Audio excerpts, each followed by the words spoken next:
portions of this show are recorded.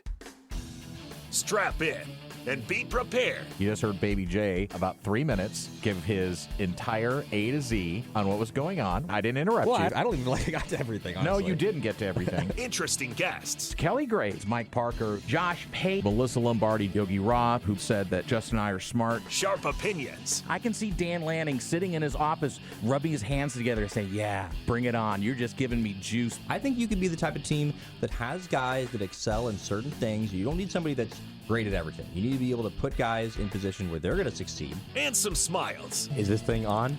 Is this thing working? No, that's why you got to do this. You got to go. Hello? Hello? Testing, testing, it's like the little testing. girl in Nemo where she's tapping on the glass. Fishy! Fishy, wake up, Fishy! It's Danny Havel. We have to be more specific. We have a lot of pickle things going on, know. apparently. Justin Grossweiner. It's a Schwar bomb. That's a man right there hitting that ball. Danny and Justin starts now on Fox Sports Eugene and Newport. Sitting in for Danny today, it's Goose, Steve Mims. Welcome into the Danny and Justin show as we kick off the week with our Monday episode, recapping a busy week of college football. Some baseball coming up, some basketball starting this week. Justin, I don't know that I've ever hosted a Monday following a college football. I'm a little scared. There's just so much to get to. I don't know that even in the fastest 60 minutes in town we can get to it. But thanks for having me in to fill in today. No, it's fun. It's easy. There's plenty of time to talk, obviously. No, there's a lot going on. It makes it fun. It's a fun recapping the weekend. Got a lot of good stuff going on and some stuff tonight. Yeah. Anything we don't get to, we'll get to tomorrow. Danny's will be back Wednesday, so I'll be back in here tomorrow. So if we don't mention your favorite team, maybe we'll get to him tomorrow. Guest Erik Skopil is going to be joining us in the final segment today. Erik will be coming on to chat about Oregon Rutgers football game. Also, I saw he was out at the Oregon basketball media today, so maybe we'll get a chance to touch on that a little bit. But Erik Skopil from Duck Territory and the Autzen Audibles podcast joins us in the last segment. Justin, the big news over the weekend, I think, is the fact that me, you, Danny, and Brad all went 4-1 in big bets. If that was your parlay, if you had four of us all going 4-1, I think the odds would have been like 30-1. So congratulations to you, Danny. I mocked Danny for having the same, that I didn't want to have the same picks as him, but somehow or another we all went 4-1. So we can hold our heads high as we head into this week. Well, I'm just really, really proud of planting my flag on the LSU isn't very good. Yeah. Island, if you want to call it that, I guess. It's kind of our thing. So, I feel really good about that one. Everything else after that was sort of just, it was icing on the cake. Yeah. So I've been really calling my shot at LSU not being a good team this year. And now we have conversation of Brian Kelly, maybe he's getting fired. And, we see some fans out there that are going, oh, Dan Lanning. And it's like, oh, my God, we just did this. We just did this, guys. Come on. And I see, I was looking today, I'm picking the games this week. Yes, you are. Texas A&M is at LSU, and it falls in the 5 to 6 point spread, so I might give you another LSU chance. I haven't decided yet. But, well, you know what I'll take. But that will be there. LSU reminds me that this weekend was another reminder that basically 90% of college football fans hate their coach.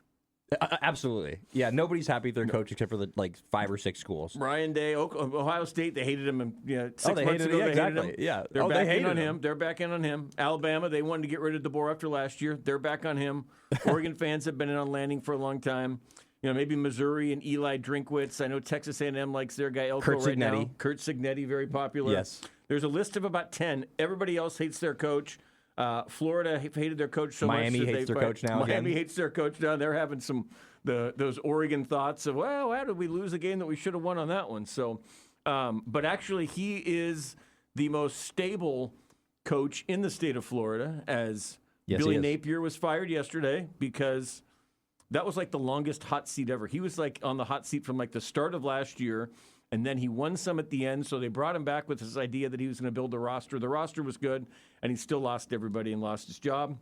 There was a Norvell fired over the weekend. It was not, however, Mike Norvell. It was Jay Norvell at Colorado State, who might have beaten his brother by about 6 weeks because Florida State, and I went to bed before the end of this, I was stunned to see Florida State lost at Stanford, which somehow or another, Florida State, from 2 years ago being undefeated, has now lost 11 of its last 12 games in the ACC, which isn't even that good of a conference. It's not like this is a gauntlet of LSU and this. They're losing to Pitt, Stanford, and the rest. And This guy who was wanted by Alabama 2 years ago, and thus Florida State gave him a $65 million deal. They might be ready to buy it out now because he's losing and it might follow his brother into the unemployment line. And I love how this team beat Alabama week 1. Yeah, and they beat Alabama week 1. Exactly. Exactly. Somehow a guy who beat Alabama in week 1 is now on the hot seat. But again, he can join by everybody. Apparently who's not on the hot seat is the coach coming to town this week, Luke Fickell. Wisconsin came out today and said, our coach is good. We just need more money to get him a better roster and better infrastructure. So they basically went out and blamed the fans, sent out an email to the fans and said, hey, guys, pony up a little bit more. We have the right coach.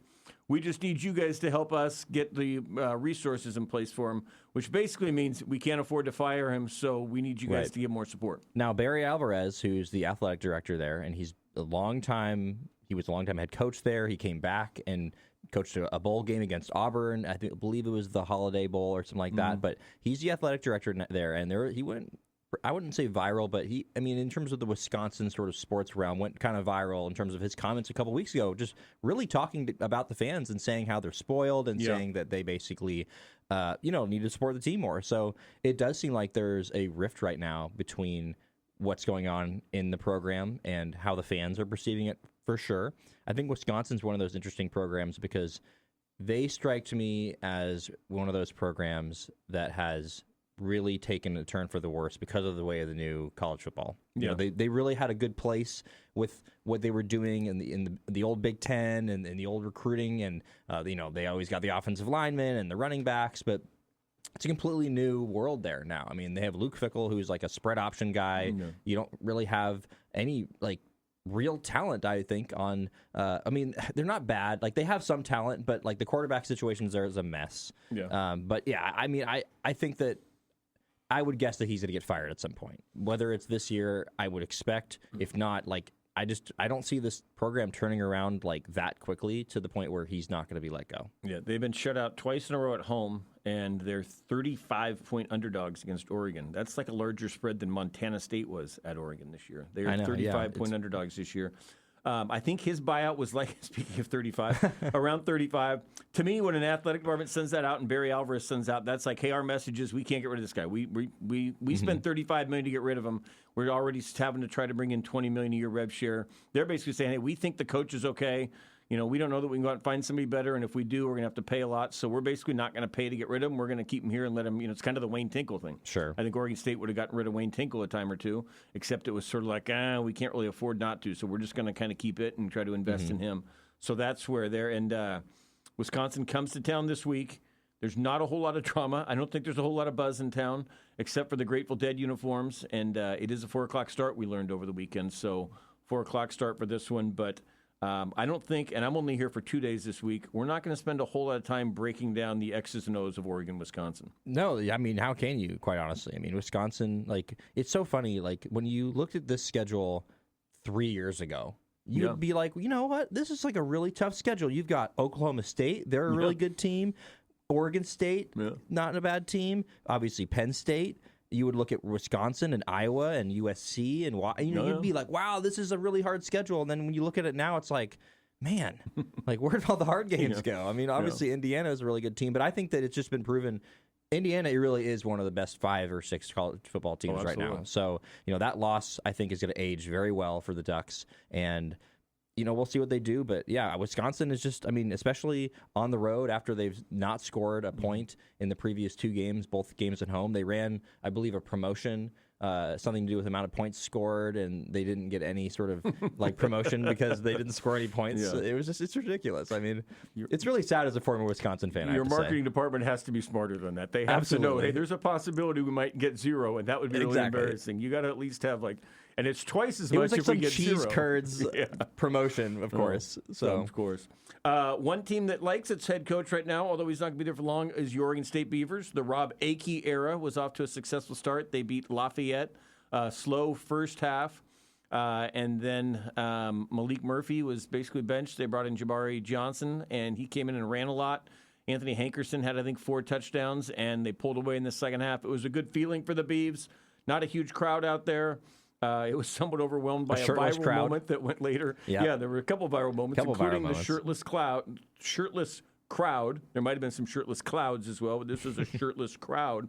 But good for the Beavs, like I say. And Rob Akey's I don't know if you've heard any of his interviews, man. He is as down home and folksy as it gets. 100%. I looked at Ryan Clark's transcript today of Rob Akey's postgame press conference. They must have been 5-minute answer. I mean, it was long, and he gets into it and this and that, and seems like a good guy to root for. Made some changes, some tough ones. He kind of demoted Gunderson and moved Langsdorff up, and I thought the offense looked well. And now you look and say, hey, 2 games against Washington State, Tulsa, winless Sam Houston State. Maybe they can get to 5 or so. But if nothing else, to get 1, get that off, and to look pretty good, I think it's got to be feeling pretty good today if you're a Beaver fan, at least to kind of, smile. Yeah, no, this would have been one of those ones where if they would have lost this one, it would have really been rock bottom. Yeah. I mean, this is an FCS school, and the fact that they were really even down to them. Patriot League. Yeah, they're not an undefeated FCS school or anything like that. This was when they were down at halftime, it was okay, Beavers, come on. And then they pulled it together in the second half, obviously, and you have some great performances, obviously, by Hankerson. And then, you mentioned Jabari Johnson comes in there for Malik Murphy, and you kind of had to do it. Yeah. I mean, I think that's just where we were at with Malik Murphy at this point, where he just was so unsuccessful that this is something that, every organization learns at some point, no matter what field it is, sports or not, that if you're basically paying somebody that isn't giving you the return, you can't employ them anymore. They can't be doing the job. And so Jabari Johnson, doesn't matter what he's getting paid. He's playing better football right now, so you have to start him. Yeah, I think so. And maybe, he's such a run guy. You can mix, and it kind of sets up, mix and match, but you might wonder how into it Malik is at this point after that. And Malik it was kind of like his Oregon performance. It was really nice completion percentage, but 9 for 12 for 62 yards. It's there was just no sort of downfield with it at all to get going on there. Like I say, I think Rob Akey has a chance to go 5-0. I don't think he has a chance to get this job. You think they could beat the Cougars twice? Yeah, Cougs have been playing they're well. Not bad. I'm just saying, I don't think it's. We were hating on them earlier in the year, I have to say, but after the first one's at Reeser, right? So you get the first one, then at least you feel like you can beat them, and maybe you're confident going up there. They did almost beat Ole Miss, they almost beat Virginia. A very big indictment to me on Ole Miss, I have to say, and Virginia, almost beat as well. So. Maybe they have a letdown after those two to go to Corvallis. But I think Rob Akey, there was a story last week by Ryan Clark that he wants to be considered for the job. Seems like a good guy. I don't think there's any way you're hiring him. You've got to go get somebody young.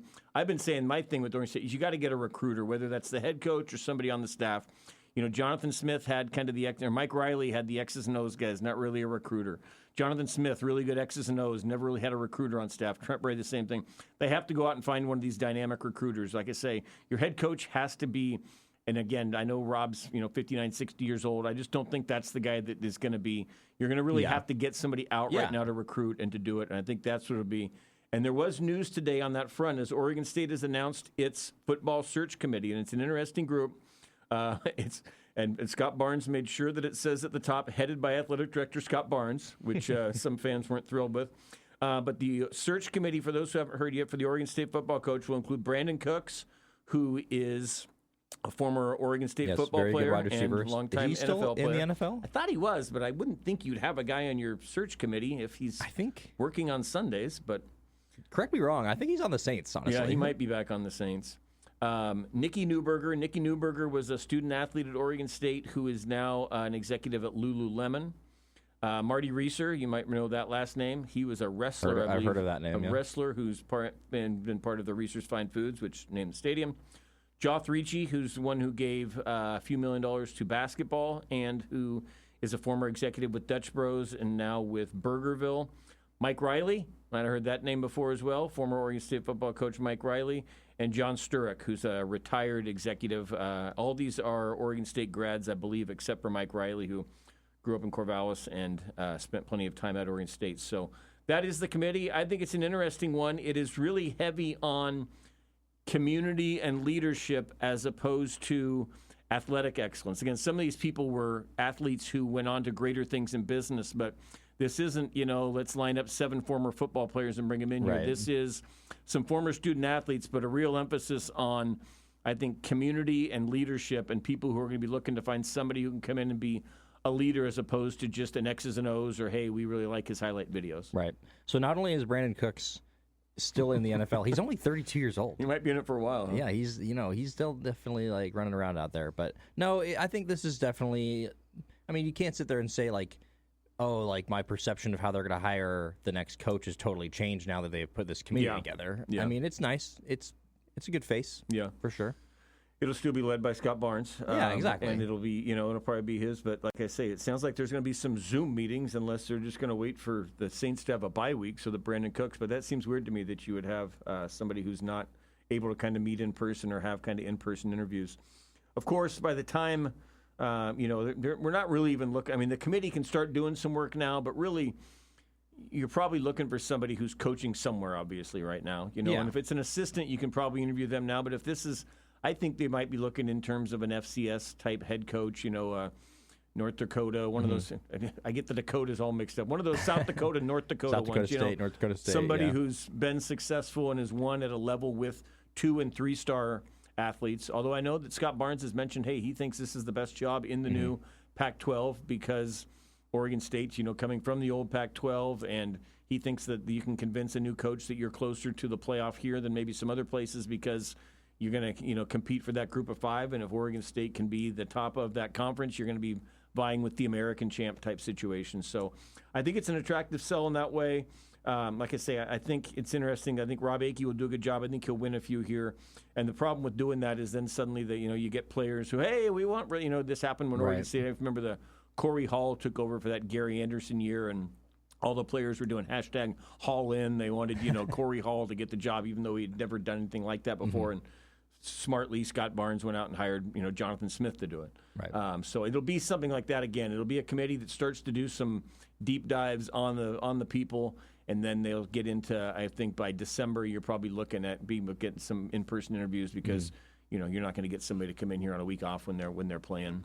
I almost hope it's a name that I don't know. I feel if it's like Ed Orgeron, if it's Orgeron State, then I'm not so sure if it's the best hire. But I almost feel like, not that I'm saying I literally don't want to know who it is, but I think it's almost going to be someone that, like, just like with Dane Lanning. We didn't really know who Dane Lanning was. I didn't know who Dane Lanning was. Like, that wasn't on the top of my list of names for Oregon. So I think that you want to get the hire that's the best hire, not the flashiest hire, the name hire. Like, I don't care about the name. Like, at this point, like, I think it's somebody that you brings the energy, has something that the players can believe in. They can get them to Corvallis. Yeah, we know that you can recruit to Corvallis. I'm not sure if we know that we can, say that they can recruit to Corvallis in this current situation. We haven't seen that yet, but I think there is potential. Like, you can sell me on the conference being able to get to the playoff because of being the best group of 5 team. Like, I think there's enough there you could sell to. I mean, they should be in a better situation than this. I mean, this is being mishandled. Like, they shouldn't be this bad. And if you're Florida right now, you have to get a big name. You have to get your fans, hey, this is the name. But if you're Washington State, I'd never heard of Jimmy Rogers until they hired him, and he seems like he's doing a pretty good job. So, and now we know who Jimmy Rogers is. Yeah, I'm with you. I think you can bring in somebody. I think this is one you just need to convince your fan base, hey, this is somebody who gets Corvallis. That's where the Ed Orgeron thing doesn't fit with me. That dude would be the loudest guy in Corvallis. That's just not. Oh, it would be so weird. It doesn't make any sense. Yeah. I almost think they need someone that's going to be like really good in a press conference. Yep. Someone that's going to be a good face for the program. It's not that I think it's the most important thing, but I don't think it was really a strength for Trent Bray. And it wasn't a strength of Jonathan Smith either. It wasn't. Jonathan Smith wasn't great. And Mike Riley's good. But it didn't matter for Jonathan Smith because he was getting the results on the field. And he was loved because he had played there and that. So, but yeah, they haven't had kind of a great orator or kind of an inspirational leader. Yeah, someone that you hear them talk and you're just like, ooh, yeah. Yeah. They haven't had that for a while. Even Mike Riley. Mike Riley was good behind the mic, but it wasn't, let's go kick the bleep out of, maybe Dennis Erickson was your last one that kind of had the quips and would go out and have a drink with the media after the games type situation. But yeah, you look at Dane Lanning and he's like a one-line machine. Yeah, and the fans love it. And exactly. Yeah, and I think so. That's the committee that's set up. It'll be, I think, like I say, it'll be a slow-moving committee. That's one thing when you fire your guy mid-season. You don't have to get into it right away. All right, we are going to go into a break. When we come back, we're going to chat about Oregon Rutgers. Justin and I will recap the Rutgers game, break down a little bit of it. Like I say, probably not too much in terms of the play-by-play, but kind of hitting on some of the high points, what we saw in the game for Oregon and Rutgers. This is Steve Mims. I am filling in for Danny. You're listening to the Danny and Justin Show on KNCU 92.7 Fox Sports Newport and KORE 102.9 Fox Sports Eugene. Welcome back into the Danny and Justin Show. This is Steve Mims, formerly of the Register Guard, now your friendly financial advisor at Typhoon Wealth Strategies, filling in for Danny. And we've got a couple days to sit in here before Danny comes back. And like I say, Justin, I haven't had a chance to kind of be fresh on the Oregon football. Normally I've been coming in late in the week. You guys have already gone through everything. I'm like the scrounging, thing, trying to get the pizza out of the garbage a little bit. But this time we can be fresh with it. And I wish I could tell you that it was such a dramatic game that we're really going to break down the X's and O's of it. But it didn't turn out that way. 56-10 is the final score. I still think some interesting. I mean, the stats were ridiculous. I mean, and the numbers on them. I mean, there was points during the game. I don't know if it ended up being that way, but where they were averaging 13 yards a play, basically. I mean, this thing was. I think they had in the first half they had 10 plays of 20 or more yards, and Rutgers had none. And I tell you what, we hear so much. I mean, we've seen it from James Franklin, from Lincoln Riley. These coaches, anytime they lose on a road trip, just at least try to sneak in there that, hey, these road trips can be hard. Dan Lanning's had no problems with it. He's gone and won at Northwestern. He won at Wisconsin last year. He won at Penn State this year. And I didn't think they'd lose this. I think it was a trap game, but I thought I could see them, they're flying out Friday. The game starts at 6:30. I could see it being a sluggish start, and, maybe it's one to where third quarter they pull away.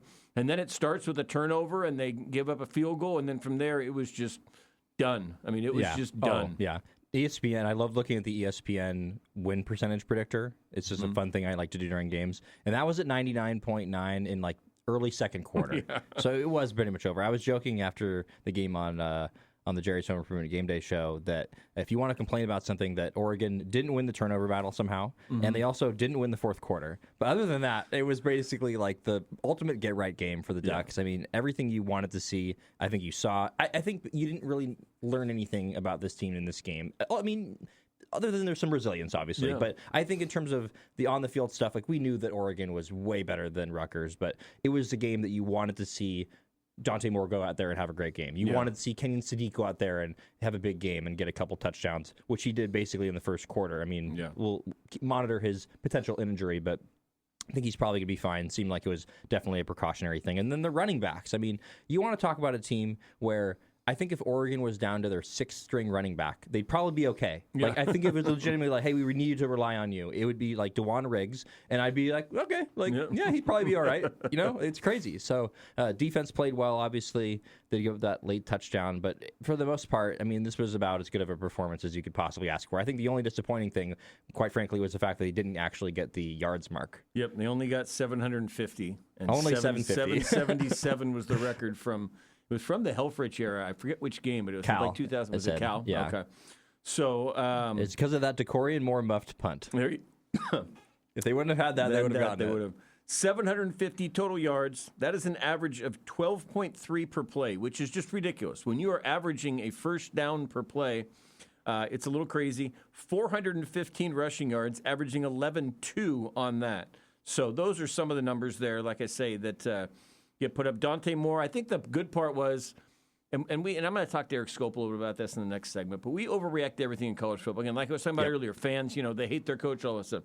When Oregon beats Penn State, it was, oh my God, this is amazing. This is a huge win. Oregon's great again. And then Oregon loses and Penn State loses, and it was like, oh, now we got a lot of questions about the offense. Dante Moore really struggled against, is this really, did they just beat up some pansies at the start of the year? And then they come back and win this, and we're all like, hey, we're all back in. Dante Moore's doing this. So it's like, but highest rated PFF quarterback of the week. But let's say he did go 15 of 20 for 290, throws 4 touchdown passes. Like you mentioned, Sadiq with 4 of them and a couple touchdowns. One thing we have figured out, I think, is that, and you were predicting, not to say you were wrong, D.R. Hill would become RB1. It looks like that is back to Noah Whittington is RB1. Jordan Davis, it looks like, is 2, and D.R. Hill is actually 3. Although, like you say, I think that can change on a game-by-game basis, but it seems like right now that's sort of where those 3 are, especially with Jaden Lamar is out, and obviously Mekhi Hughes has announced a transfer. So that's where you're talking about. If you take those 3, the 2 that are out, DeJuan Riggs is your 6th-string guy, and he goes 5 for 35 and averages 7 yards. Yeah, and then Jay 7 yards. Jay Harris is number 7. I know. On that one there. So, No, I think Noah Whittington's probably the best combo of talent and experience. Yeah. D.R. Hill, I think, might be the most talented guy they have in the room, but certainly he's playing a very good role as that sort of, I don't know if you'd call. I mean, it's like he's not even like the lightning to the thunder or something like that, but he's sort of just all lightning. They have Noah Whittington, who's sort of the guy. I mean, and he hasn't even need to take that many carries this year. I don't know what he's actually averaging per per carry this year, but he's having great performances and barely getting the ball, it feels like. And was injured a couple games. Exactly. And missed some of those. Davison is just like a wrecking ball. Like, I mean, this combination of Davison and Hill Jr., if you're an Oregon fan, you're hoping that that's, 3 years of those two basically wrecking the game. Well, and look, the Rutgers had been putting up points on people. They were their defense is terrible. We knew that, but they had been putting up points on people, and I can't remember how to Kaliakmanis. Kaliakmanis, thank you, Ethan Kaliakmanis. He goes 8 for 25, and this is a guy who's got two really good receivers down there. Duff and Sheffield and Ian Strong all Strong got hurt in the game.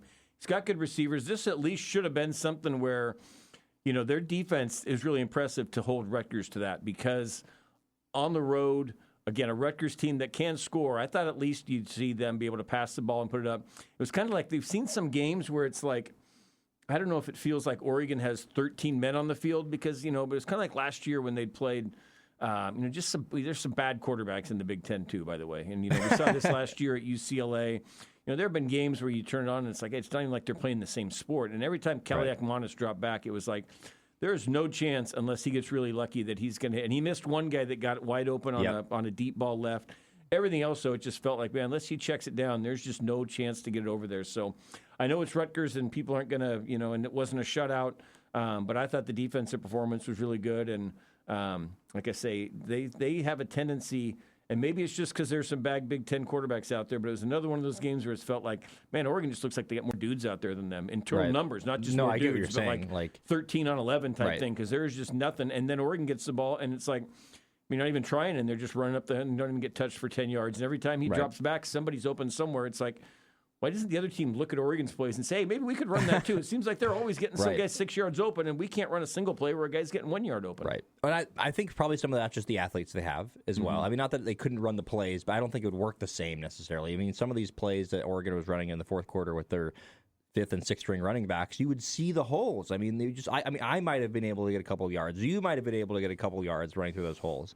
And I do think it was something you wanted to see if you're rooting for Oregon, if you're in that that program as well, is you wanted to see a defensive performance where it looked like Kaliakmanis was going to get nothing. Yeah, I do think that now.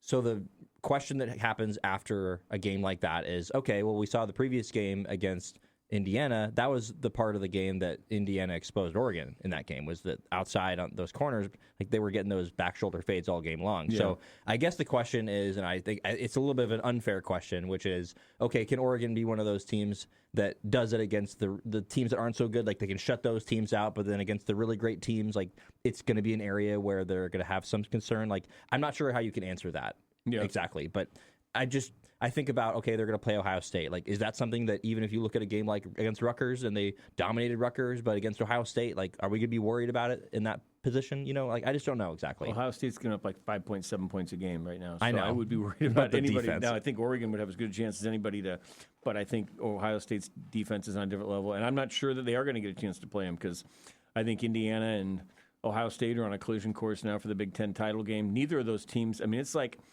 we look at these, and I know you hate the SEC and you think half these teams are overrated, but I look and say, hey, like we just saw Alabama played 4 straight games against ranked opponents, and LSU, played last week Vanderbilt. This week they have an A&M. There's some gauntlets in there.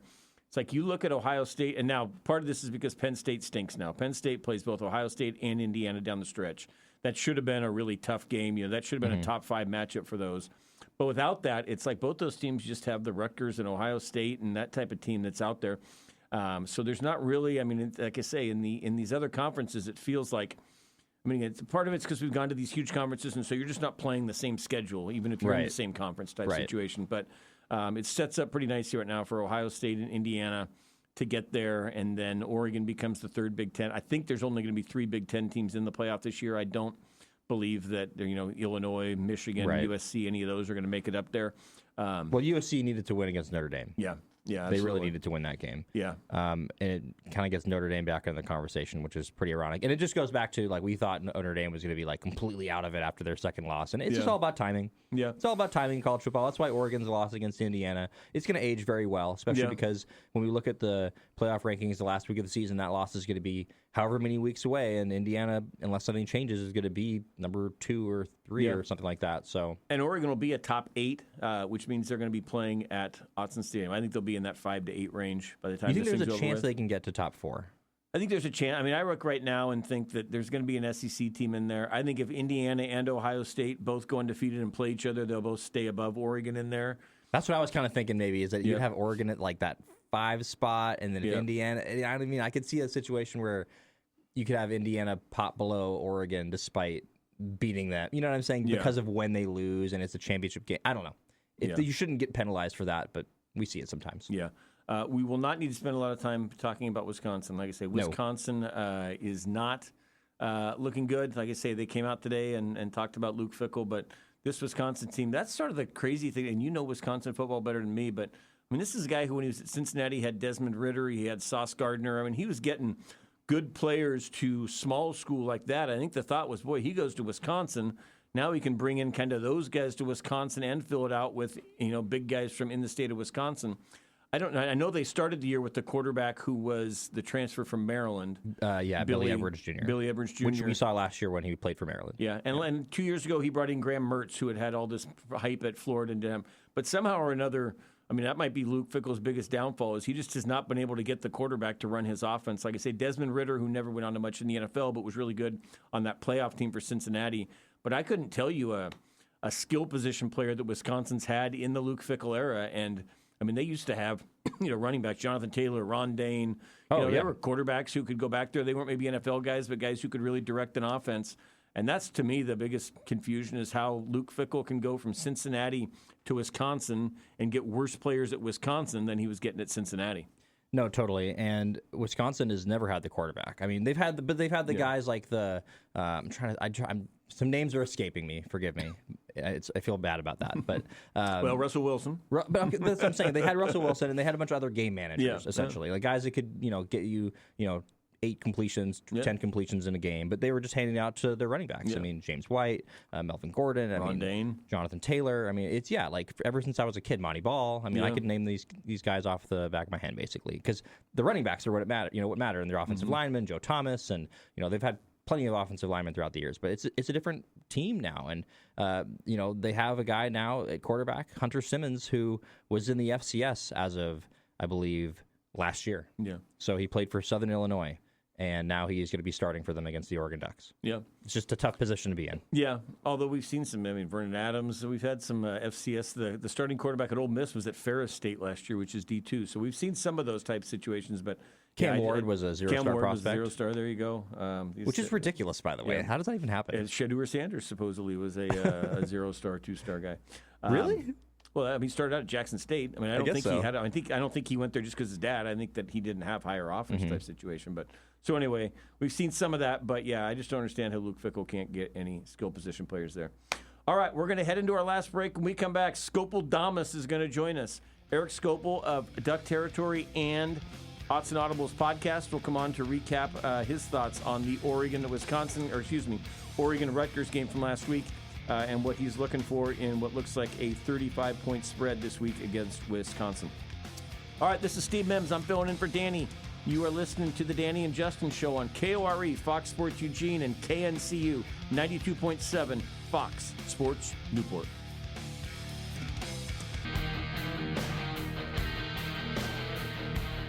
Welcome back into the Danny and Justin Show. This is Steve Mims filling in for Danny. And happy to have a regular guest. Does he have a nickname? Is it Skopil Damas? Skopil Damas. All right. Well, he goes by that in a lot of places. Normally, I count on Danny to give people original nicknames. We don't just use their inherited nicknames. I believe he is the only one that has an inherited nickname. All right. Well, that's good enough. Erik Skopil, 247 Sports, the Autzen Audibles podcast. joins us. Erik, I was texting you last week. I've been listening to the podcast. It sounds good. You've been mixing it up a little bit with some different folks, so always good coverage out there at Duck Territory. We brought you on at a time when we can recap one blowout and preview another one, so this isn't exactly maybe the time when Skopil can come on and give us all the X's and O's we need, but I thought last week at least, I know it was Rutgers. I thought Rutgers offensively could do some things. I thought maybe they'd hang around with them a little bit. I was actually pretty impressed that Oregon was able to put it away and make it a knockout so quick. Yeah, absolutely, right? I mean, there was no hangover. That team looked like it was ready to go out there and send a message, and certainly I think they achieved whatever message they wanted to send. They did. I mean, that was ultimately a pick-your-own-score game. I didn't think that would be the case. The line was, 16.5, 17.5. I thought they'd cover. I didn't think they would cover. I didn't think they'd cover by the end of the first quarter like they did. I think that several things really stood out to me watching this. You needed to see the young quarterback shrug off a tough weekend and go out there and just let it rip. And he absolutely did that. Answered the bell at every turn. Some incredibly impressive throws, oftentimes, and this is a tip of the cap to Will Stein, who was the subject of a lot of criticism the week before, scheming up stuff that was easy for him. Sure, he might be throwing the ball 30, 40 yards in the air, but it was to open guys, and he was putting it on the money to DeCorian and to Kenyon Sadiq. Really impressed with just his ability to bounce back, not to get, as we just saw Penn State do, one loss beats you twice or three times or four times, or I'm losing count of how many times they're going to keep losing. But if you're Oregon, that wasn't the case, and certainly at quarterback, you didn't know exactly how it was going to go. He's a young guy. His track record at UCLA was things kind of snowballed once he had dealt with some adversity. I didn't fully buy into the fact that was going to be how this played out again, but in the back of your head, you kind of go, could this be the case where, they beat Rutgers, but it's kind of ugly, and you go into Wisconsin week and into the bye week going, okay, they've won these two games because they're overmatching the opponent, but things aren't right at quarterback. No questions there. And then the other part that's going to get overlooked because they had 750 yards and could have scored probably 70 points if they'd chosen to. The defense was so impressive in this game. I mean, you said it, Steve. Like, my big point of curiosity coming in was, okay, I think Oregon's going to score some points because, frankly, almost anybody in the country does against Rutgers. But what's going to be the outcome here for this defense against the Rutgers offense, which had put up big numbers, at least from counting stats, in all of its games in Big Ten play? I mean, they scored 28 points against Iowa, who's, a really, really tough defensive operation. I think they had the largest passing yardage total in 5 seasons against Iowa. Earlier in the year, they threw for over 330 in that game. And they come out here, this Oregon secondary, a lot of young guys, this Oregon defense, which I thought actually played better than people wanted to give them credit for against Indiana. And if not for a couple of turnovers that kind of put them in a tough spot, like, they might have pitched a shutout here. I mean, Rutgers had 0 sustained scoring drives. The longest drive went for 47 yards. They didn't get over 200 yards of total offense until, the middle of the fourth quarter there. They forced 3 turnovers. They had 8 tackles for loss. They had 3 sacks. And all of these things just check.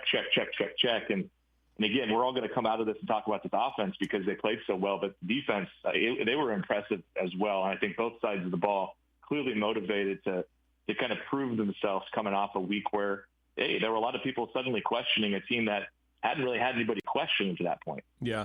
And college football, let's face it, is the ultimate overreaction sport. We've seen it administrators are firing coaches every week now. I told Justin, so I literally think 80% of college football fans hate their coach right now or want their coach to be fired.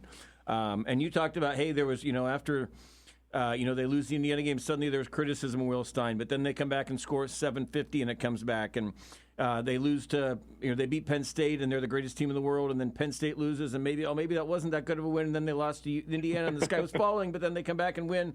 It's just sort of one of those, I think our lesson is learned that, hey, let's just kind of watch this, and this thing's going to be a big blowout this week. But I think some of the things we saw early on were true, even though maybe they weren't against the greatest competition.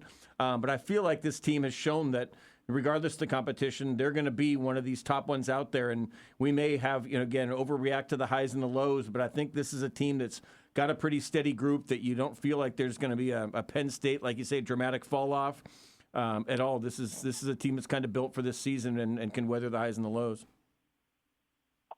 I think that was all. I mentioned it from just the Dante specific part, but that had to be a question mark too going into this Rutgers game because that's not just Dante that's relatively young and inexperienced. This is an extremely young roster, right? And I think people, I don't want to say they overlook it, but maybe kind of breeze past it because they go, this is the most talented on paper roster Oregon's had. You look at the number of 4-stars and 5-stars on it. They've never had more on a roster before, but it's also like they're relying on a handful of true freshmen to play a big snap. I think on the broadcast, the Big Ten Network threw it up there. It was like 38% of their offensive scrimmage yards have come from true freshmen, which doesn't surprise you when you think it through. But on first glance, you're like, well, that's a big chunk. Yeah. But you're relying on DeCorian Moore. You're relying on Jordan Davis. You're relying on D.R. Hill Jr. You're relying on Cooper Perry playing some minutes now in the slot. They're just leaning on a lot of these young guys. So how are they going to respond was a reasonable question. And like you said, whether it be the coaching staff, some of the seniors on this team, or even some of these younger players, something solidified them. Something kind of got them, the foundation was sturdy, where they didn't just kind of fall through and fall all over the place. They came out there. And again, I think one thing that stands out as well from this game with Rutgers, how about a little early game adversity where you fumble the ball in the third play from scrimmage, you give the ball right near the red zone to a Rutgers offense, like we said, that we thought was going to be able to cause some problems. And yet the defense comes out there, 3 straight pass breakups or 3 straight incompletions at least. And then the offense comes out there and there goes no Whittington for like a 60-yard touchdown and they're off to the races. Like even that little early game sequence sort of suggested some of that kind of resiliency, mental toughness that I don't want to say we didn't think was there, but that we, I guess, weren't 100% sure would be there because of kind of the reliance on some young players. Yeah, there was a little bit of a sense of, oh no, here we go again, but then answered pretty quickly. You'd say that you mentioned pretty much stopped them right there in their tracks and then didn't get anything else until the fourth quarter. But coming into the game, somebody that I think that there was a little bit of attention on because of the lack of involvement, and it was answered pretty quickly. Kenyon Sadiq, he had 4 catches for 80 yards, 2 touchdowns. I believe the second one was early in the second quarter, but they were basically, everything he did was in the first quarter. Took out for injury, said it was precautionary. So we'll see kind of how that goes going forward. But do you think that's just a sign, which is I think maybe what we expected early in the season, of getting Kenyon Sadiq involved a little bit more in the offense? Yeah, I think, again, I'll bring up his name again, but Will Stein, the talk out of the Indiana game was, why didn't he get DeCorian involved? Why didn't he get Kenyon involved? This offense is supposed to be predicated on feed the studs. The studs left those games, that game with kind of an empty stomach, probably a little bit hungry, didn't feel like they were fed enough. I thought it was really telling and a tip of the cap worthy that they come out there and, they scheme up all of these creative things, but they're also scheming it up towards their star players because they do want to make sure that they're involved and incorporated. And, like you said, it was that first quarter was just boom, boom, boom, Kenyon. He comes out there, makes a bunch of plays. Certainly he wasn't going to be overlooked. DeCorian only had, I think, 2 or 3 touches in this game, but they were very memorable plays where they did get the ball. I think that was very clearly something that was a priority going into this game for Will Stein. That, hey, we certainly didn't take advantage of all of our personnel advantages this last game. Let's do it this week. Let's show the fact that there's not another tight end in the country who can get downfield the way that Kenyon Sadiq can and make, tough catches. I mean, the 2 catches he had, neither he was really more like quote unquote contested catches, but those were catches where he had to leap and make some stuff happen in the air. And I think unfortunately the part of the reason he got hurt or was at least not able to finish the game was because he was so high in the air with that 40-inch vertical that he landed on. It looked like his hip. So, but again, to your point, I think it was telling that they wanted to get these young star players that weren't really involved very much against Indiana. And again, big credit to the Hoosiers for finding ways to take those guys out of the game plan probably. But at the same time, in this game against an opponent, you're clearly, going to overmatch at least early. Let's make sure you get some incorporation for your star players. He's Erik Skopil, duckterritory.com and the Odds and Audibles podcast. Erik, last question before we let you go. You mentioned you've done some early look at Wisconsin.